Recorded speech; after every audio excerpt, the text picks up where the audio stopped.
everybody, it's Donald with Bored with Life. I got Chad Hoverter here with me. Today we're going to talk about sculpting. We're going to talk about mice and mystics. We're going to talk about mediums and green stuff. We're going to talk about family. We're going to talk about the business and maybe play with some clay.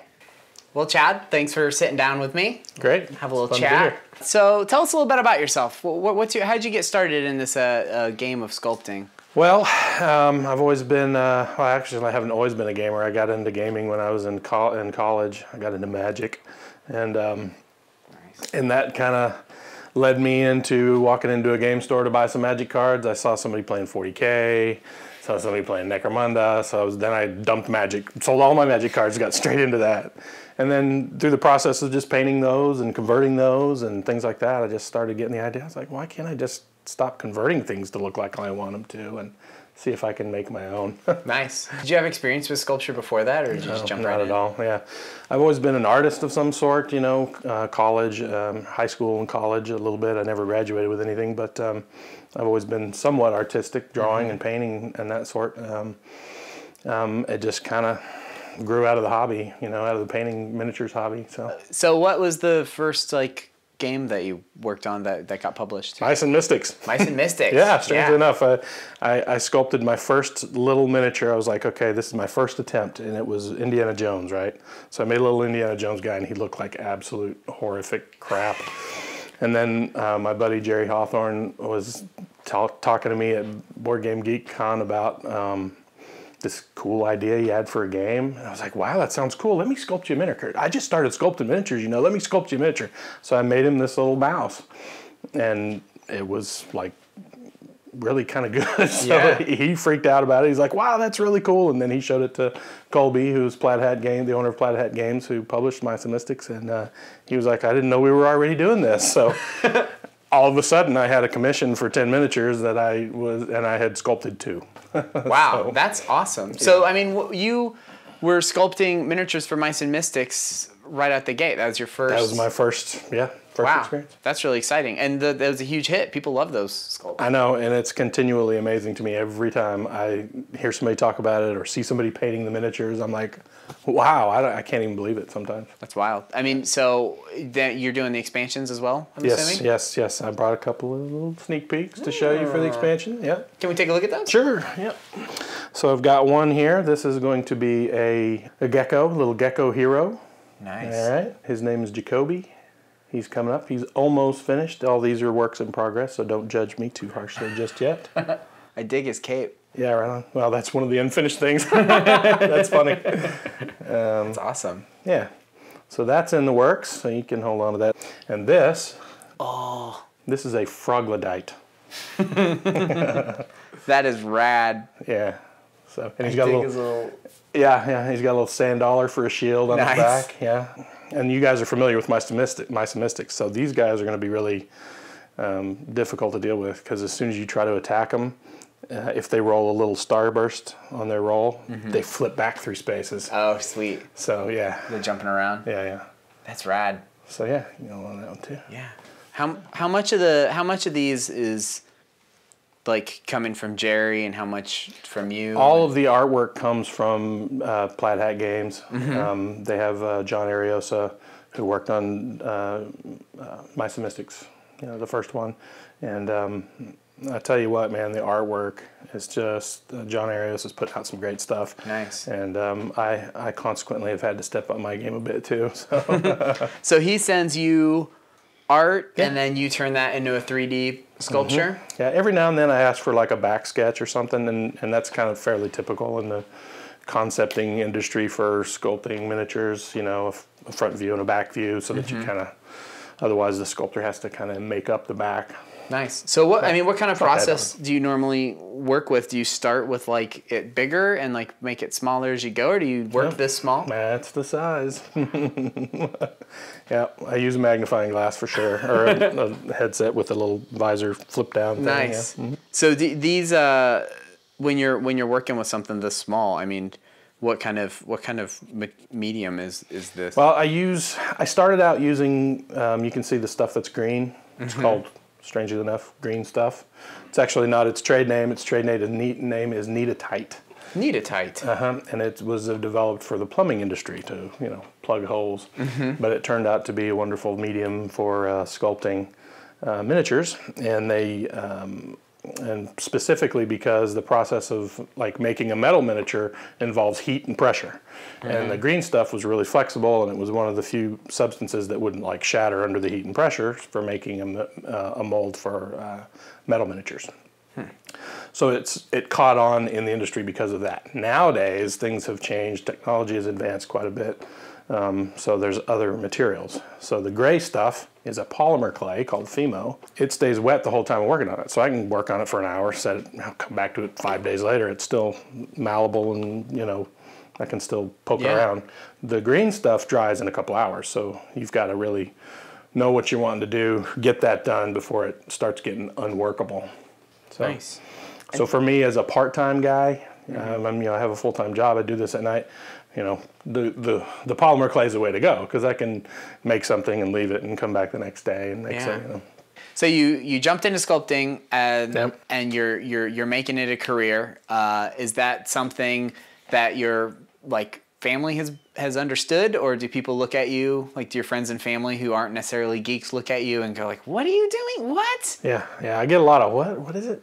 I do get a lot of that, but they've all my extended family has been very supportive and like, wow, that's really cool. I've never whoever even thought about how those things were made, that kind of stuff. My wife and kid, they've been extremely supportive. My wife thinks I'm a rock star. That's awesome. It's not bad. Yeah. No, she's really supportive. She thinks it's pretty cool. And she's probably she's also my biggest help, because I'll be sculpting something and be like, honey, look at that. And she'll go, smash it. She'll go, well, yeah, right. This is crap. I need to do it again. No, she'll go, well, that pouch looks really silly, or that arm looks way too big. And I'll get it back and I'll look at it and I'll go, dang, she's right. So I'll redo that and I'll show it to her again, and she'll give me the thumbs up. But she's she's right there with me on this, trying to turn it into a career thing. She would really love nothing more, but she's a numbers girl. Yeah. And she's a banker. Yeah. So, I gotta make the numbers add up for Mama before before any of that kind of thing happens. And like I said, it's really close. I think probably the only thing that's holding me back right now is speed. Yeah. You don't do enough speed to stay up all night? I need to do more speed. No, I because it's a hobby and it's part-time, it's all choppy. I do a couple hours here, I do an hour there, I do as much as I can on the weekend or whatever, and it's difficult for me to see. I don't think I can. I need to do a certain amount a week, and I'm not sure if I have that speed just yet in order to replace my income. So, but it's getting there. I think I'm getting closer every time I get a new job and get new experience. And I have a lot of friends who are sculptors, and they help me out. They're all very experienced. A lot of the people who helped me get into sculpting and gave me good advice are Reaper sculptors for Reaper miniatures. Patrick Keith, Gene Van Horn, Bobby Jackson, Bob Rodolphe, Julie Guthrie. They're all fantastic, and they have all been extremely supportive to me whenever I have I don't know how to do this, and I'll call one of them up and they'll say, well, this is how you do it. And I'm like, oh, that's great. So, and that's kind of how I really got started. I started hanging around a lot at ReaperCon, sitting there bugging the guys at the sculpting table going, how did you do that? How did you do that? And they've always had a lot of patience with me, and been always willing to answer a question. That's awesome. So I don't know if I'd be doing this if it wasn't for that thing, and then meeting up with Jerry and Colby at the right time and getting involved in that. I wouldn't be sculpting. So, what are some other projects we can see your work in? Well, upcoming right now, there's going to be a Kickstarter for a zombie game called Run, Fight, or Die. It's going to be put out by 8th Summit Games, who are responsible for Agents of Smersh, y'all may have heard of. I've heard of that. So that's going to be coming up on Kickstarter in a few months, hopefully before the end of the year, I hear. Cool. And I kind of have so this is the regular size of the miniatures that I normally work on, and this is going to be the size of one of the zombies from Run Fight or Die. Most of them will be this size, 28 mil or so, but this is a special guy, and he's going to be gigantically huge. So have you found there's certain things you prefer to sculpt over other things? Like, do you have a Not yet. area of expertise? I don't feel like I've gotten enough time with humanoids yet. I did do Dungeon Run. I don't know if you guys did play Dungeon Run.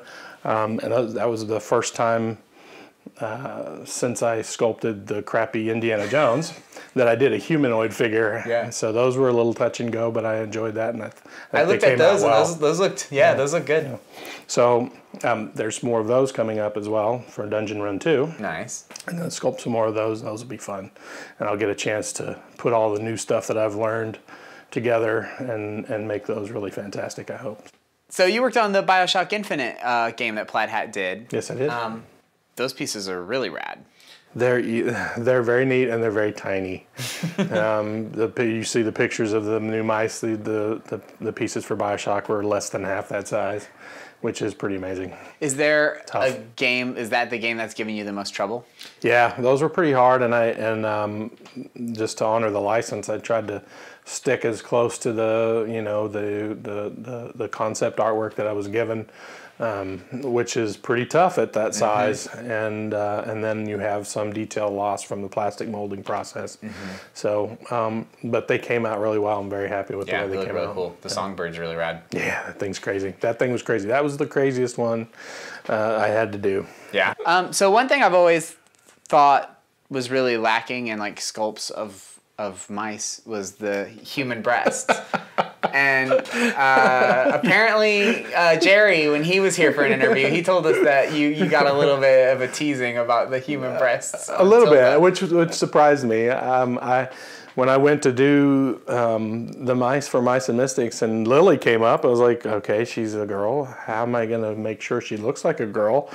I can't give her big lips and eyebrows and stuff, or eyelashes. So I tried to give her some tasteful boobs. I don't honestly know how else you do it. I'm not either. I'm not sure either. I did catch a little bit of flack from it, a little bit. Would people prefer you gave her 6? Because that's what mice normally have. Yeah, I don't know. It would have been difficult to make the clothing fit over all 6 of those, but that might have been funny. I'll keep that in mind for future mice. Yeah, or just give the male mice big bulges, big obscene bulges. Yeah, that would be good. Did you meet Jerry at BGG Con way back when, talking about Mice and Mystics? How do you know that guy? I met Jerry way back in 1997. When I moved to Dallas, I had just started, I mentioned before, I just started getting into board games. Actually, I wasn't into board games. I apologize. I was into Warhammer. So I was looking for a store to do that at, and I walked into this store up in Carrollton called Gen X, and started playing there. And every now and then this fellow would come in and he'd play, and then he'd leave, and then he'd come back and he'd play. Turns out Jerry worked right next door. So on his lunch break, he would come in and hang out, and then after work on the weekends, he would come in and play. Nice. And so I just met, and we became very good friends. He happens to have something of a reputation for being a really bad egg, like a really mean, harsh dude. I mean, it's hard being friends with that guy. Yeah, let me could tell see you. that. He's Jerry's probably one of the most genuine people I've ever met. So you hooked up with Plaid Hat Games and Jerry. That's like a perfect storm that you guys had for this Mice and Mystics thing. It's kind of odd how it all comes together. I mean, it's just kind of right place, right time. I mean, I probably shouldn't say this to Colby, but there are lots of better sculptors than me. And I just happened to be in the right place, the right time. And he's a pretty awesome guy too. and so he keeps throwing work at me, which I can't argue with. Well, everything you've done seems to have been really well received, and they keep using you. And I'm very honored by that. Yeah, I'm very sometimes surprised and sometimes overwhelmed, but by that. But I think that's very cool. It's very nice. Were you shocked at the success of Mice and Mystics? I wasn't shocked at the success of the game, but I was really shocked at how well received the miniatures were, because every board game comes with miniatures, and every board game comes with good or bad miniatures, and far in between. You can look across the board game industry and see crappy miniatures all the time. But I mean, people loved them so much that Colby had to go back and make just miniatures so that he could sell bags of miniatures on the website because people loved them, and I was like, wow, that's so cool. Yeah. It's amazing to me. That's really cool. So I heard you were coming, I noticed none of your miniatures come painted, man. And I did this Robo Rally thing. It's my first time. This is the first thing you've ever painted? Yes. And I gotta tell you, I think it's pretty rad.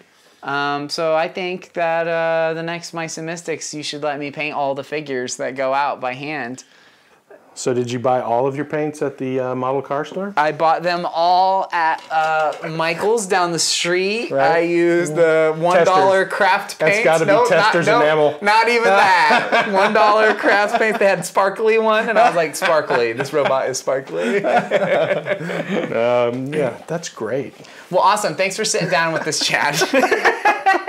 And it really means a lot to us having you sit down and have a little chat with us.